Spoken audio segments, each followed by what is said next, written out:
Hey everyone, welcome back. Grab something to drink, get comfortable, and let's dive into 30 minutes of creepy Reddit stories while I play some Slime Rancher. If you enjoy scary stories and relaxing gameplay, make sure to leave a like and subscribe. It really helps support the channel. Now turn the lights down, and let's get into our first story. My daughter keeps trying to feed her dead mom. My daughter and I have always been inseparable. After my wife passed away when our daughter, Kayla, was just a baby, it became the two of us against the world. Losing my wife shattered me in ways I wasn't prepared for. Even though we knew it was coming, nothing could prepare me for the silence she left behind. For months, grief sat on my chest like a weight I couldn't shake. The only thing that kept me moving was Kayla. She gave me a reason to get out of bed every morning. If she woke up crying, my job was to comfort her. If she was hungry, my job was to feed her. Taking care of her gave me purpose when I felt like I'd lost everything else. As she grew older, I found pieces of my wife in her every single day. The way she'd smile, certain little expressions, even the way she laughed sometimes reminded me so much of her mother that it almost felt like we were still raising Kayla together. I never really felt alone. It was almost as if my wife was quietly watching over us, making sure I didn't mess things up. One thing both of us had always agreed on before Kayla was even born was that manners mattered. So as she got older, I taught her to help around the house. By the time she was a toddler, she'd proudly help set the dinner table. Sometimes she'd even insist on pouring the drinks herself, usually ending with juice spilled everywhere, and her little face turning bright red with embarrassment. I'd never get angry. I'd just help her clean it up and tell her how proud I was that she wanted to help. Then one day she started setting an extra plate. "It's for Mommy," she'd happily say. She'd pour juice into an empty glass and even tell me things like, "Mommy doesn't like peas," or "I want Mommy to eat too." At first, I thought it was innocent. She knew she had a mother, but she'd never really known her. I figured this was simply her way of filling in the missing pieces. Looking back now, maybe I should have stopped it much sooner. Eventually, she started putting actual food onto that plate. Handfuls of spaghetti, vegetables, pieces of bread, whatever we were eating. If I tried stopping her, she'd cry uncontrollably, insisting her mommy needed dinner too. I didn't have the heart to argue with a little girl who missed someone she'd never even met. I kept telling myself she'd grow out of it. Instead, it only became stranger. Years passed, and eventually she stopped leaving a plate at the dinner table altogether. I thought she'd finally accepted reality. Then I started hearing noises in the kitchen late at night. Cabinets opening, plates clinking together, the microwave running. I assumed she was sneaking snacks until I noticed something else. Her bedroom smelled absolutely awful. Every time I walked inside, the odor of rotten food hit me so hard I could barely breathe. Yet every time I asked her about it, she'd shrug and claim she couldn't smell anything. Eventually, I searched her room myself. Underneath her bed, I found over a dozen dinner plates piled together, each covered with moldy, rotting food. When I asked why she'd hidden them there, she looked at me like the answer should have been obvious.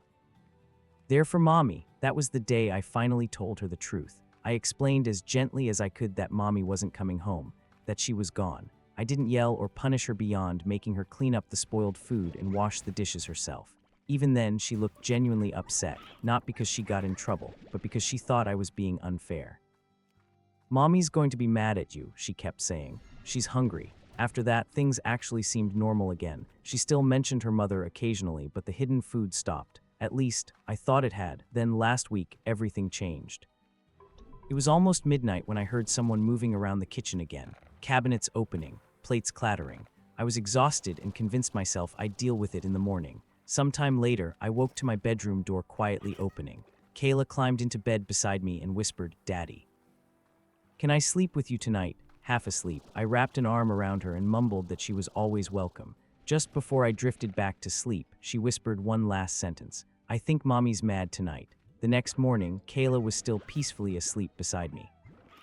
As I walked toward the kitchen to make coffee, I remembered the noises from the night before and decided to check under her bed one more time. I expected to find another forgotten plate of spoiled food. Instead, I found something I'll never be able to erase from my mind. Sitting neatly on a white dinner plate beneath the bed was a fresh, bloody piece of raw meat, and the worst part wasn't the blood. It wasn't the fact that it had somehow gotten there overnight. It was the unmistakable human-sized bite that had been taken out of it. I still don't know where that meat came from, or who took the bite. That ending is enough to make anyone lose sleep. Let's move on to the next story. I've seen the afterlife, and I don't want to go back. I was 11 years old when I died. or at least that's what it felt like. Most people remember the day their lives changed forever because of a birthday, a wedding, or the day they fell in love. I remember an old oak tree, the smell of damp bark, my best friend laughing below me, and the sound of a branch cracking beneath my weight. Even now, years later, I still dream about that tree. It stood at the edge of Blackwood Forest behind my grandparents' farmhouse. It was ancient, far older than anyone in the village could remember. Its massive branches stretched across the fields like twisted fingers reaching toward the sky. Every adult warned us to stay away from it, insisting the tree was rotten and dangerous. Of course, every kid climbed it anyway. That afternoon was perfect. Bright blue skies, warm sunshine, and not a single cloud overhead.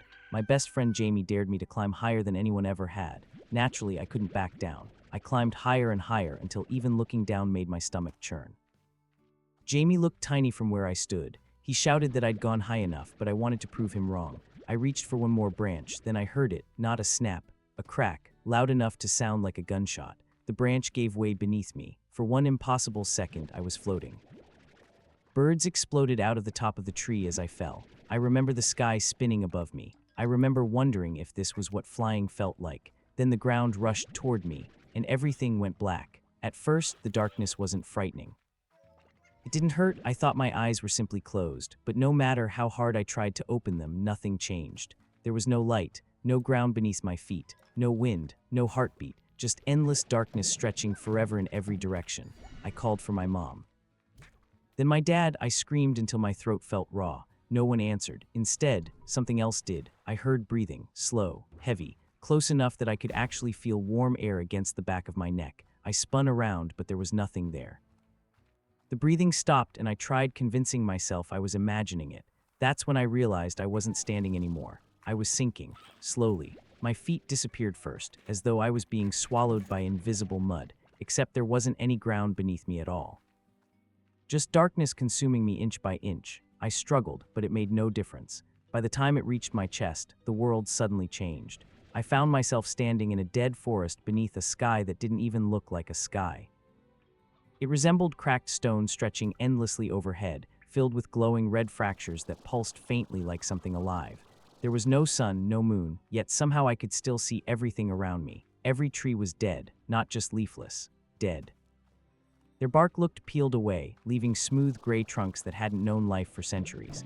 There wasn't a single sound, no birds, no insects, not even the wind. The silence itself felt heavy enough to crush me. I started walking simply because standing still somehow felt even worse. I have no idea how long I wandered. Minutes, days, maybe even years. Time didn't seem to exist there. Eventually, I noticed someone standing between the trees. It was a woman with her back turned toward me. I called out to her, asking if she was okay, but she never responded. As I got closer, I noticed her old dress dragging across the ash-covered ground. When I finally reached out to touch her shoulder, she slowly turned around. She had no face. No eyes, no nose, no mouth, just smooth, pale skin stretched across where her features should have been. Yet somehow, I knew she was staring directly at me. Every instinct screamed for me to run, and that's exactly what I did. I sprinted through the endless forest, branches scraping my arms and ash exploding beneath my feet. The strange thing was, I never heard anything chasing me. No footsteps, no breathing, nothing. But deep down I knew something was following me anyway, patiently, as if it already knew exactly where I'd end up. Eventually, the trees opened into an enormous clearing. I wish they hadn't. Thousands of people stood there perfectly still. Men, women, children, all facing the same direction without moving an inch. They looked like statues carved from flesh. I walked up to the nearest man and tried speaking to him. Nothing happened. Then, without moving any other part of his body, his eyes slowly rolled toward me. His lips never moved, but somehow I heard him whisper, "Don't let it know you're awake." Before I could react, every single person in the clearing whispered the exact same sentence in perfect unison. Thousands of voices echoing together, "Don't let it know you're awake." Suddenly the ground shook beneath my feet. Every frozen person slowly tilted their heads upward. Something enormous was moving beyond the trees. I couldn't see it, only the tops of the dead forest bending under an impossible weight as whatever it was pushed its way closer. The whispers became louder. Too late. I ran again. The forest never seemed to end. No matter how long I sprinted, every direction looked exactly the same. Then I reached a river, except the water wasn't flowing normally. It flowed upward into the cracked sky, disappearing through one of the glowing red fractures above me. Inside the water floated thousands of silent faces. Their mouths opened and closed as they drifted past without making a sound. Then I saw a little girl. She couldn't have been older than 6. She smiled gently at me before silently mouthing 3 words. "It's behind you." I refused to turn around. I already knew. I could hear the breathing again. Slow, deep, directly behind my left ear. Warm air touched the back of my neck. I squeezed my eyes shut and begged whatever it was not to let me see it. The breathing suddenly stopped. Then something touched my shoulder. Just one impossibly cold finger. Against every instinct, I turned around. Nothing. The forest was empty. Relief flooded through me until I looked down. Surrounding my footprints were dozens of others. They weren't footprints at all. They looked like giant hands had pressed themselves into the ash. Long fingers, too many joints. They circled around me over and over again. Whatever had made them had been walking around me the entire time, watching me, waiting. I was never alone. Then, without warning, I opened my eyes in a hospital bed. Bright lights blinded me. Machines beeped all around me. My parents rushed to my bedside crying while doctors filled the room. Someone told me I'd been unconscious for 4 months. 4 months. It felt impossible. To me, I'd only been gone. I didn't even know anymore. Doctors asked if I remembered my name, where I was, and whether I dreamed while I was unconscious. I lied. I told them I hadn't dreamed at all. They smiled and said that was perfectly normal, but it wasn't normal. Because while everyone celebrated around me, I noticed someone standing silently in the corner of the hospital room.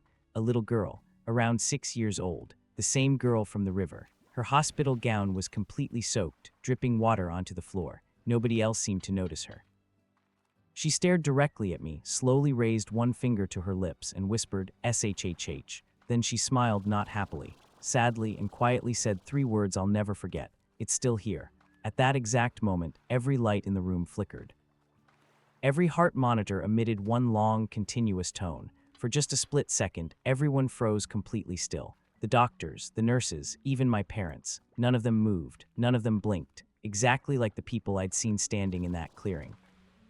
Then everything suddenly returned to normal. The machines started beeping again. Everyone continued talking as though nothing had happened. The little girl had vanished, but on the polished hospital floor, leading from the corner of the room to the side of my bed, were wet handprints, not footprints, handprints, long fingers stretching across the floor as though something had crawled out of that dark place and followed me back. That is one story I hope is nothing more than fiction. Let's move on to the next one.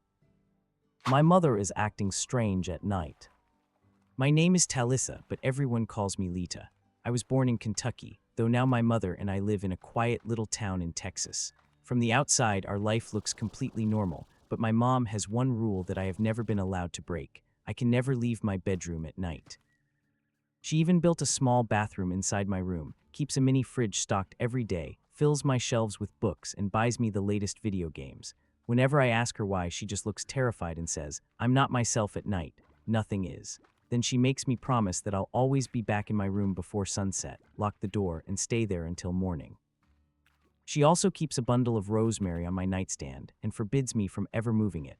I never questioned any of it, until one night. I stayed up late watching TV when I suddenly heard strange wet noises coming from downstairs. The sky outside looked slightly blue, so I convinced myself dawn had already arrived. I quietly stepped into the hallway and looked over the railing. That's when I saw my mother crouched in the darkness, muttering in a language I had never heard before. She was hissing and tearing into raw meat with her bare hands. Her face was covered in blood, and the smell of iron and decay filled the air. I gasped without thinking. Her head instantly snapped toward me with a horrible cracking sound. "Who is there?" she growled. I ran. My soda slipped from my hand and rolled across the floor as heavy footsteps thundered behind me. I barely managed to slam my bedroom door shut and lock it before something crashed into the other side. I hid under my bed, shaking, while the doorknob rattled violently. Then I heard her soft voice whisper through the door, "Lita, I know you're awake." I shoved my earbuds in, held my breath, and stayed perfectly still until everything finally went silent. Hours later, sunlight poured through my window, and the terrifying feeling disappeared. I walked downstairs clutching the rosemary and the small cross around my neck. My mother looked completely normal again. She rushed over, hugged me, and asked if I was okay. When I told her she had frightened me, she broke down crying. "Did I hurt you?" she asked. I shook my head. She hugged me even tighter and whispered, "Please. Help me protect you from the night. Never leave your room until there's real daylight. Promise me." I promised her I would. I wanted to ask what really happens after sunset. but deep down, I knew some answers are far more terrifying than the mystery itself. That one gave me chills. Let's move on to the next one. I live alone. The hair in the shower drain is not mine. I've been living alone for years, but for the past few weeks something has been bothering me. There's a thick clump of long black hair sticking out of my shower drain, and it definitely isn't mine. I've tried pulling it out, but it won't budge, almost as if it's attached to something deep inside the pipes. Every time I try, the smell coming from the drain is so overwhelming that I have to stop. My landlord refuses to help and insists it's my problem, so I've been left alone with whatever this thing is. The longer it's there, the more obsessed I've become. I spend entire days thinking about it, wondering what could possibly be connected to the other end. Maybe it's just hair that somehow traveled through the apartment plumbing. Maybe someone accidentally wandered into my apartment years ago, or maybe it's something far worse. Sometimes I imagine the entire building as a living body, with my apartment acting like some kind of tumor that's begun growing hair. Other times I picture a massive spider hiding inside the pipes, its black strands stretching into my shower. The strangest part is that our building's plumbing has always carried sounds. Whenever someone sings in the shower, faint echoes travel through the pipes into everyone else's apartment.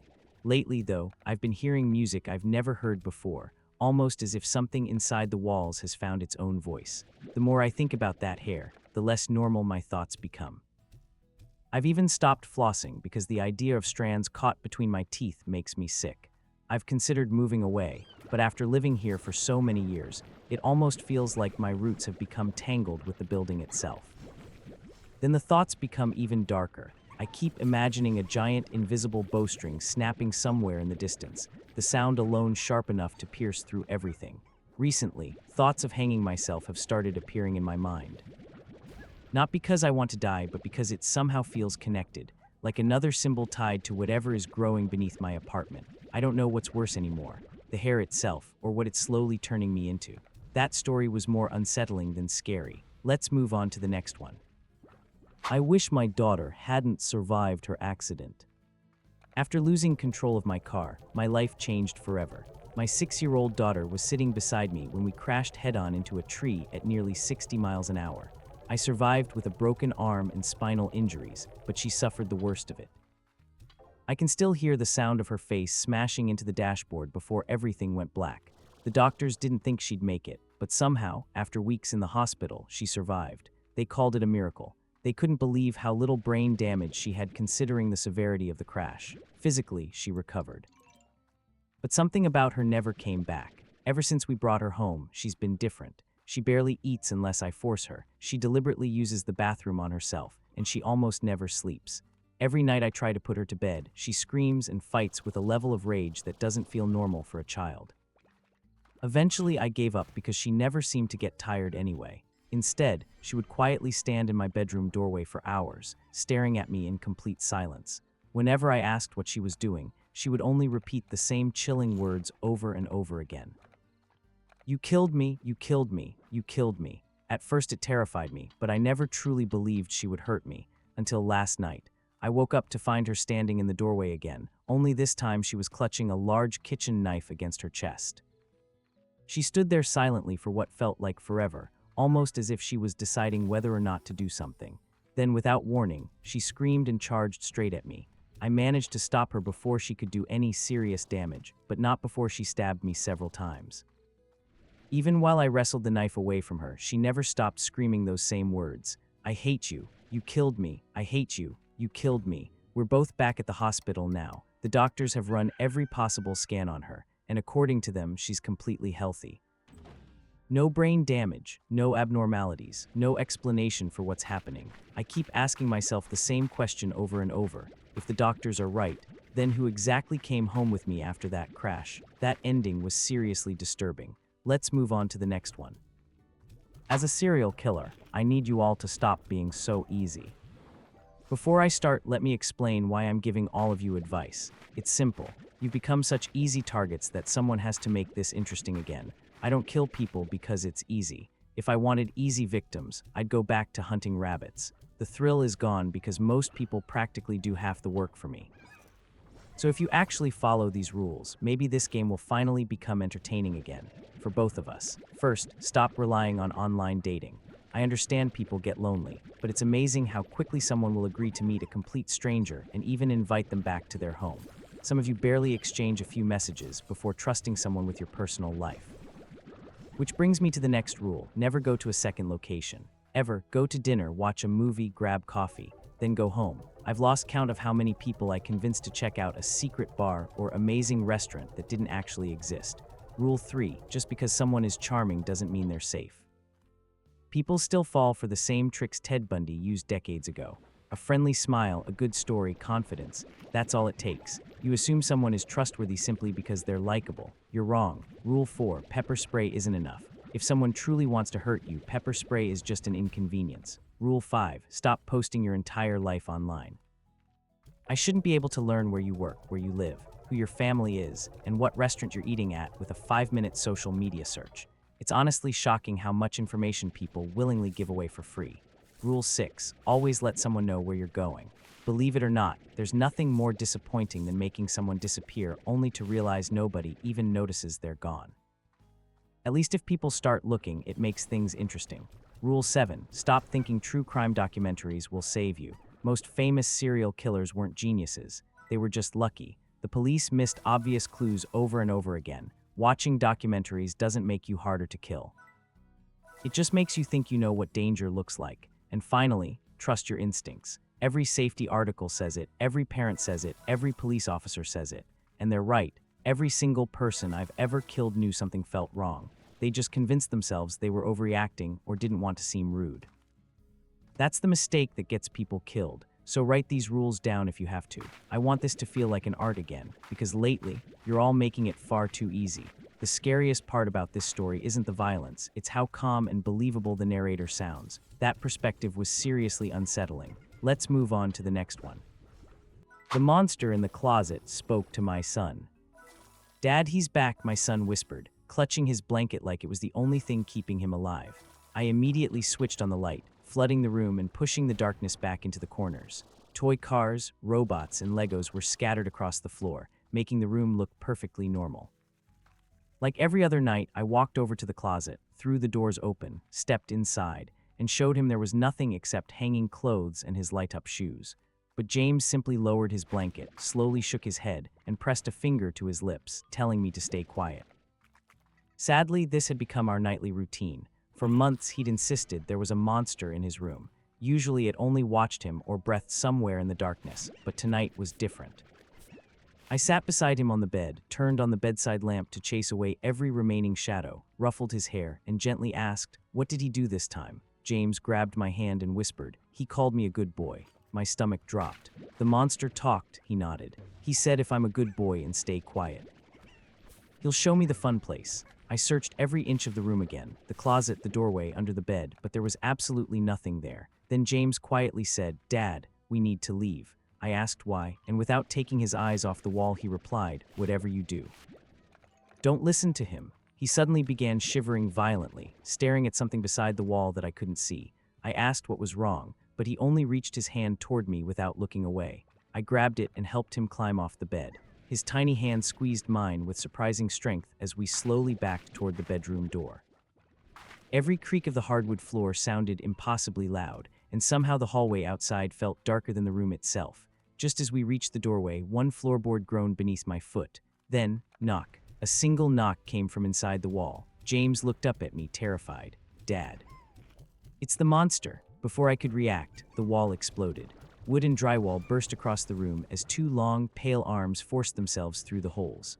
One hand instantly covered James' mouth, while the other wrapped around his body and yanked him backward with terrifying strength. My grip slipped, and before I could grab him again, he disappeared straight into the wall, leaving behind nothing but a perfect James-shaped outline. I charged after him, expecting to smash through into the backyard, but instead the floor vanished beneath me. I crashed onto cold, damp earth, knocking the air from my lungs. When I stood up, I realized I wasn't inside my house anymore. I was inside a massive underground tunnel, its walls made of packed dirt and tangled roots. It felt less like a tunnel and more like the inside of some gigantic living creature. "James," I screamed. My voice echoed endlessly through the darkness. For one brief moment, I heard him scream back, "Dad H," before his voice was suddenly muffled. I ran without thinking, deeper into the endless maze. Barefoot, I crushed worms beneath my feet while sharp rocks sliced my skin, but I never slowed down. Eventually, the tunnel split in two. I shouted his name over and over, receiving only silence. I chose one path and ran until I slammed into a dead end. Panicking, I sprinted back the other way until I finally saw moonlight pouring down through a wooden ladder. I climbed as fast as I could and emerged into the middle of a vast forest. I screamed James' name again and again, but there was nothing except endless trees and silence. I ran home, called the police, and told them everything. They searched until sunrise. They found the two enormous holes in my son's bedroom wall, but beneath the house there were no tunnels, no caves, nothing at all. They promised to return with a larger search party, but they never did. My wife and I have called everyone we know, yet there are still no answers and no sign of James. That's why I'm writing this now. Not because I expect anyone to believe me, but because maybe another parent will read this someday. If your child tells you there's a monster hiding in their closet, don't laugh, don't tell them it's just a nightmare, and don't assume it's their imagination. Because if that monster ever stops watching and starts talking, believe them, that one was genuinely terrifying. It took a simple childhood fear and turned it into something much darker, and the ending leaves you wondering if the monster is still out there waiting for another child to listen. Definitely one of the creepiest stories in today's video. Let's move on to the next one. Countdown.